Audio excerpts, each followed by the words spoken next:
Your slides are good. Yay! I promise. Relax. Alright, here we go. Yeah, okay.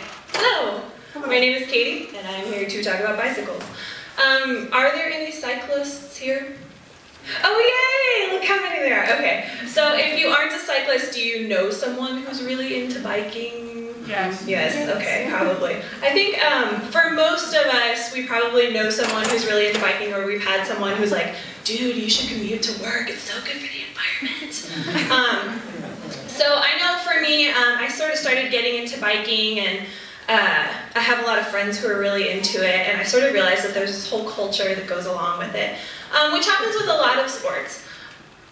But I know it's pretty popular here in Albuquerque, and I would be hanging out with my friends who would be really into biking, and they would start talking about things, and I would just be like, I have no idea what on earth you were talking about. So I figured that for Ignite I would talk about some of the interesting things that I've heard my cyclist friends say, and share this knowledge with you, so that if you ever happen to be stuck in a bike shop on Saturday afternoon, you might be able to keep up with the conversation just a little bit. So I'm not necessarily talking about like parts or, you know, brand names or anything like that. I'm mostly just talking about the slang components, or the names that people assign to random things. So this is a road bike. You know, you've probably seen one. They look really fast. They're made for racing. A lot of people who ride road bikes are called roadies. You can tell a road bike because it has slicks, which are those slick, really thin tires. A lot of road biking has to do with getting lighter and going faster, so you'll hear a lot about like carbon fiber and ultralight components and flying. And an important aspect of biking is keeping your body well fueled. While you're out riding, they make these really fancy things that people call goos or gels. So if someone says they ate a goo, they're probably referring to one of those. If you aren't well fueled, the potential exists that you could bonk. And if someone says that they bonked, it basically means that they just ran out of energy and their friends took off after them without them, and they struggled for the rest of the ride, but I wouldn't know what that's like. The world of pedals is very strange for some reason. Clips are these types of pedals that are actually cages that go on the pedals of your bikes, and your foot flips into them.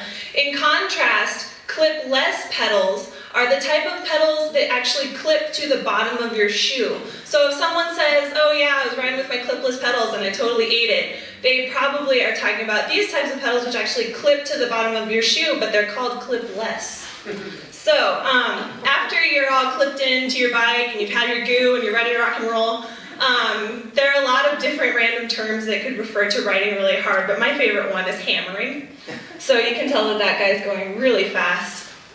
Onto the world of mountain biking. You can tell a mountain bike by their really wide handlebars and the shocks and the knobby tires. There are a few different types of mountain biking. This guy's doing downhill, which is basically just another term for terrifying. There's a couple different types of mountain bikes. The ones on the left there are called hardtails. They only have suspension on the front. The one on the right here is a full suspension mountain bike. It has shocks in the front and the back. And sometimes people call those squishies. A berm, if you're riding along and someone's like, watch out for the berm, they're talking about a bake turn. So watch out for those. It's okay to use your granny gears, which are your biggest, well, your easiest set of gears is going to get you up a really epic hill. If you hear someone say they tackled a Project Grizzly, that is a particularly difficult trail. On a particularly difficult trail, you might encounter a baby head, which is a boulder about the size and the shape of, you guessed it, a baby's head. They can be very dangerous when you encounter them in a trail, and you could get in a wreck, in which case you might get a taco tire, which is where you bend your tire in half and you're going to have to walk out of wherever you are, which again is really embarrassing, and I totally wouldn't know what that's like either. So I wanted to talk about fixies for a second. A fixed gear bicycle, or fixie, I'm sure you've heard of them. It has a locking ring on the back gear, which in order for the bike to go, your feet have to be moving. So your feet run the bike basically. So if you stop, you're gonna skid like this guy. There's a lot of terms involving fixies and a lot of fancy tricks you can do, but that guy's doing a hipster skid.